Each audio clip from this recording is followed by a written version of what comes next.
Panorama group, जो सोचता है वो करता है। जैसा कि आप सभी जानते हैं कि भारतीय जनता पार्टी अक्सर चौंकाने के लिए जानी जाती है।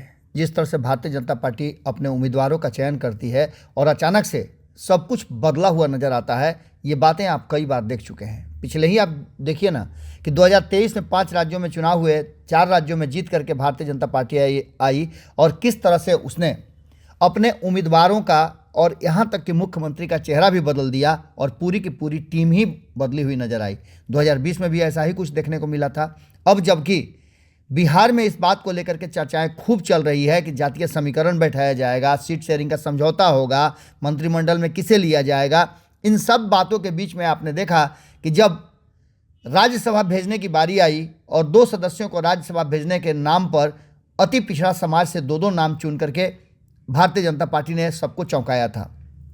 आपको बता दें कि भीम सिंह और धर्मशिला गुप्ता के नाम आने के बाद धर्मशिला गुप्ता को तो भरोसा तक नहीं हो रहा था, यहाँ तक कि भीम सिंह भी इस बात के लिए पूरी तरह से तैयार नहीं थे।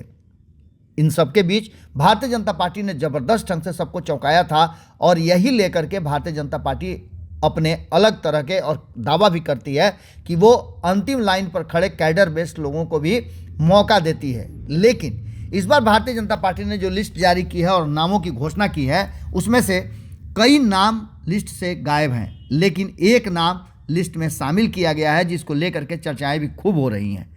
क्या मंगल पांडे का नाम आने के बाद ये माना जा सकता है कि मंगल पांडे लोकसभा चुनाव लड़ने की जो उनकी चर्चा चल रही थी उस पर विराम लग गया है?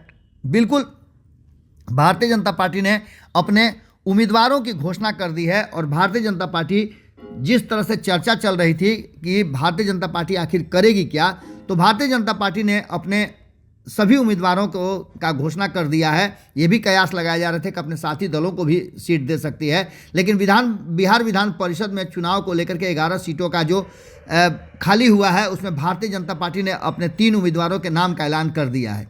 भारतीय जनता पार्टी ने पूर्व मंत्री मंगल पांडे के साथ साथ 2 नए लोगों को मौका दिया है, जिसमें अनामिका सिंह और डॉक्टर लाल मोहन गुप्ता को उम्मीदवार बनाया गया है। आपको बता दें कि ये हम पहले से आपको बता रहे थे कि भारतीय जनता पार्टी चौंकाने वाले नाम सामने रखेगी। आपको बता दें कि जनता दल यूनाइटेड की तरफ से भी नीतीश कुमार और खालिद अनवर जो 2 सीटें थी उसको किया गया है। तो वहीं विधान परिषद के लिए जीतन राम मांझी के पुत्र संतोष सुमन का भी नाम सामने आया है। वहीं आपको बता दें कि बिहार सहित उत्तर प्रदेश में भी 7 सीटों पर अपना उम्मीदवार भारतीय जनता पार्टी ने घोषित किया है। लेकिन बिहार में ऐसा नहीं माना जा रहा था कि मंगल पांडे को रिपीट किया जाएगा। हालांकि ये बात भीतर ही भीतर चल रही थी कि मंगल पांडे नहीं एमएलसी नहीं बनाए जाने पर नाराज दिख रहे हैं।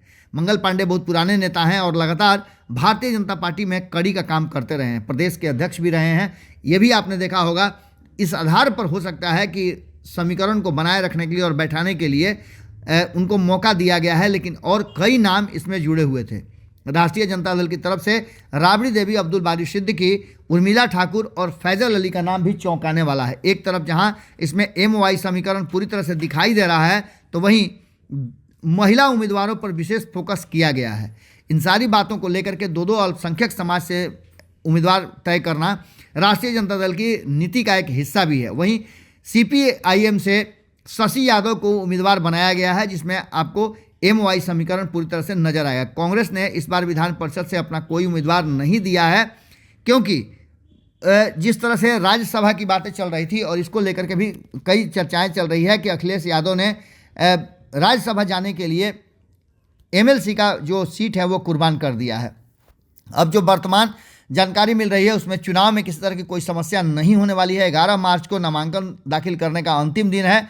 14 मार्च को नामांकन पत्र वापस लेने की तारीख है। 21 मार्च को सभी सीटों पर वोटिंग होगी यदि ज़रूरत पड़ी तो, और 23 मार्च तक पूरी कर ली जाएगी ये पूरी प्रक्रिया। अब आपको बता दें कि इन सारी बातों के साथ साथ सबसे ज़्यादा चौंकाया है भारतीय जनता पार्टी ने, और भारतीय जनता पार्टी ने नामों की घोषणा करके, आप लिस्ट देख ही रहे होंगे, घोषणा करके कहीं ना कहीं एक बार फिर से अपने ट्रेंड को कायम रखा है। फिर से चौंकाने वाला काम भारतीय जनता पार्टी ने जरूर किया है। पनोरमा ग्रुप, जो सोचता है वो करता है। अगर ये वीडियो पसंद आई और वह बिहार के राजनीति और बिहारियत से सरोकार रखेनी तो सब्सक्राइब बटन दबा के चैनल के सब्सक्राइब कर ली।